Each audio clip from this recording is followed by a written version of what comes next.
Hi guys, this is Omer from MMOHut.com. I'm the first impression gameplay video from Mytheon, a free-to-play 3D fantasy action MMORPG published by True Games. Now I'll spend about 5-10 minutes running around checking the game out and make some quick comments. If you guys want to play Mytheon or just learn more about it, check it out full review on the link below. So let's go ahead and log in. Now I'm doing this video a few days after the game went to open beta. We can see the player base is pretty high, but that could be because the game just came out. But let's go ahead and log in. But from what I've seen online so far, the game is it's doing really well actually. The players really like it, the community really likes it. So let's go ahead and create our character and see what the game has to offer. Now I've actually been following this game throughout its closed beta, and from what I've experienced though, the developers have been really on the ball with it. They've been really just taking the feedback from the community and really applying it to the game and fixing things left and right. So here we go. We have Elementalist, Warcaster, and Eidolon. So these are the three playable classes in the game. Eidolons are the healers in the support class. They're a sort of hybrid between the other two classes. Elementalists are the more generic offensive spellcasting class in the game, while Warcasters are kind of our tank / warrior class. This time around, I am going to try Elementalist because they look kind of cool. And the game is supposed to be a little bit like Diablo 2 in the action RPG style, so in those kind of games, I prefer playing a mage. Let's go ahead and try my Elementalist. Now we can randomize our character if we want, or just dig through the options.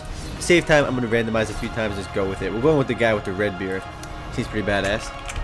Let's go ahead and go into our dude. We can even change our portrait if we want, although it has no impact on the game, so it doesn't really matter. Now, character creation isn't that in-depth, but it's not a big deal. The game really shines in its actual gameplay, which we'll see in a minute. Let's go ahead and click play. Alright, here we are. We are in the town. We don't know what town we're in. It doesn't tell us. I don't know where we are. Stupid map doesn't. Do we have a map? Yeah, we are. We are in the ruins of Arima, the tutorial hub of the game. And we can see other players over here as they create their characters and log in, so it is really popular with seeing people left and right in the game. Now, we do move with the mouse, although WSAD controls may eventually be added. They are not in the game right now. WSAD can be used to sort of pan the camera around as you want. We can zoom into ourselves if we want. We can see our character details, but I prefer to play it as zoomed out as possible, because it kind of lets you move around and see what's going on much easier. So let's talk to Clotho the Maiden. And the game is inspired by Greek mythology. And wow, that is one huge chick. Can I see? Nope. I can't kind of play with the camera the way I want to be able to bend the camera, but oh well. Yeah, she's really big. I don't know why. Let's talk to Clotho here. There you are. I've been waiting for you in this horrid swamp for what seems an eternity. Look at me. Well, you are pretty huge. Anyway, let's go accept these quests. And we got one quest from her, and we'll find our way outside of town to complete it. Now, one thing worth mentioning is that the game's quest descriptions and dialogue is actually really good. I mean, the game was developed by a Western studio, so you can expect really good English dialogue in the game. No English, as many of you are used to after playing all these Chinese and Korean MMORPGs. Let's talk to Gatekeeper Telemon and go outside town. And I think the game's actual combat system and game mechanics outside of town are instanced. Kind of like Guild Wars, when you leave town without a party, you're the only one outside town, you can't see other players. And yeah, that's definitely true because I just saw somebody else leave town, but I can't see them over here. So here I am in Ishinda Swamp all by myself in the instance game. If I had a party though, like I said, I would actually have other players with me. Now where this game really shines is its really innovative combat and gameplay.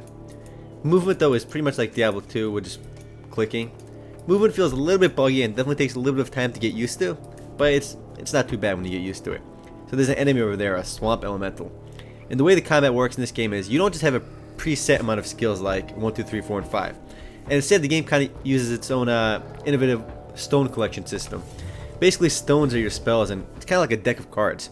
Now you're decking up to 40 cards over here. I only have 15 right now that I start with. The game has over 180 of them you can find and craft and add to your deck. And you can kind of set up exactly how you like, mix and match stuff. And you kind of draw 5 at a time randomly. So I got this guy over here I'm going to summon. He's going to fight for me. Now, that card, I'll get a new card over there, a random card based on my deck, in a few seconds. But I can also use other spells as well. Now I summon this dude as well. There's numerous different kinds of spells, direct damage, area effect, buff, debuff. And one of the coolest ones I like are these dudes you can summon. They're kind of your companion one. You can move them separately if you want, so you get the whole RTS kind of feel to it. Though they kind of, it's best to leave them alone. They do a really good job playing themselves, and they're helpful anyway. So let's keep exploring over here, and I'll show you more skills in a minute. We can zoom in and out, which is nice. And the game actually lets you zoom out very far, which is really good for games like this, because you can see everything that's going on. mean, that's usually a complaint for me in a lot of games with this camera angle. It never lets you zoom out far enough. Alright, there's a little tutorial over there. We don't need it. And let's see what else we got over here. I'm going to summon this dude again. Now, these guys don't last forever. You can see the health bars in their timer over here. But it's okay, because when they go away, you can probably summon another one if you get the right cards. Let's do this spell. Summon another guy over here, too. I mean, you can really set up your deck so you have a whole army of dudes, which is another way to play the game. And I'm getting a lot of these summon guys for a change. Here's a cool one, too. It's an ice tower. I placed it over here. It's a static defense, basically. It'll shoot it's lightning rod, not ice, my bad. It'll shoot lightning at various enemies nearby. It can't move, so it's good to summon those near big globs of enemies at once. I mean, there's a lot of interesting gameplay mechanics, very subtle things that really play impact on the game. Over here, you can see my defense. Based on what summon dudes I have out, it actually increased my defense. I have like 7 of these little bars up, 3, 4, 6 of them. That means I'll take 60% reduced damage because I have all these dudes up. And again, each spell, each summon dude has its different impact on that. I'm sure this Stone Shield Golem increases my defense quite a bit, but when he goes away, that'll also go away. Now, in order to use the spells, I have mana. Luckily, that regens really fast, though. Well, not really fast. Let's pull up my inventory, and we can see it kind of looks like Diablo 2, which is never a bad thing. And I know I compare a lot of these games to Diablo 2, but seeing these item boxes in the inventory always reminds me of Diablo 2. I don't know why, but then again, almost every MMORPG does that nowadays. So we got potions as well we can keep out. See, I'm all the way back to 1 shield over here because I lost all my summons except for 1. So let's go and keep exploring. And this is actually a really big area over here, this one tutorial zone. The game world is moderately sized right now as well. And there's a lot more you can see other than this just one zone. There's a dude over there. I'm going to go ahead and do Meteor Swarm. And it takes a little while for me to learn all my spells. But once you learn everything, the game moves a lot faster. I mean, I'm taking it slow right now because I kind of want to read what all my spells do. So, again, just the spell animations are really awesome too. And the fact that the game has like over 180 of these different cards and many more on the way, it's just so much variety in the game. I mean, the fact that there's only 3 classes kind of sucks. But then again, the fact that you can really customize your character and build your deck any way you like is really awesome. And you can get all the cards in the game and always change your deck around, so you can always experiment with different things. You're not kind of locked into one thing, like a lot of games. In a lot of games, if you build your character one way, it's like no way to change it. You gotta make a new character if you want to try out other builds. Here, it lets you kind of do things your way, change it around as you like, because you can always change your deck around. Here we got debuff over here, I think. Waters of Lethe. Again, what's really nice, and I'm starting to appreciate this a lot more, is all the quest descriptions, all the item descriptions are very coherent English. No more English in this game. It's a Western developed game, which is awesome. Let's keep bashing on this Archer Lamprey over there. A little bit tough over there. I'm going to summon more dudes. Right off the bat, though, the game is a little bit easy at the beginning, though it does get much more challenging later on. I mean, this part isn't meant to be difficult. And the game does require a certain degree of strategy, because if you just run in there gung-ho without summoning your dudes and not paying attention, you're going to die. Especially if you fight the bosses in the game as well. There's some really cool looking bosses in the game. A lot of mythological creatures as well. So if you're big into mythology, I'm sure you'll like the visuals of this game. I mean, right off the bat though, I am really impressed with the game. It's still an open beta as I do this. This guy looks pretty cool, look at him. But the visuals are great, the game supports full 1080p resolution. It goes up to 1920 by 1080, and I mean, it's just a lot to do. I like the graphics too. They're not too demanding on the PC, but they still look really nice. Summon some more dudes. Summon some more spells. And each spell has its various bonuses too. This has more damage to flying creatures, but I'm just going to use it right now because it doesn't really matter. You get your spells back really fast. And as you pick up new stones, as the game likes to call them, like your spells in the game, they're like the cards that you use. You can add them back to your deck later on when you're in town. What they call it, yeah. Power Stone editing. And the game has a nice little health feature too. Can I bring that up again? I kind of X'd it out.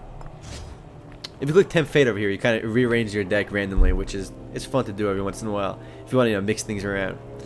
And it's not like some spells just totally gimp. Most of the spells are pretty useful, but you gotta use them in different ways because some spells work well when you use them on top of other spells.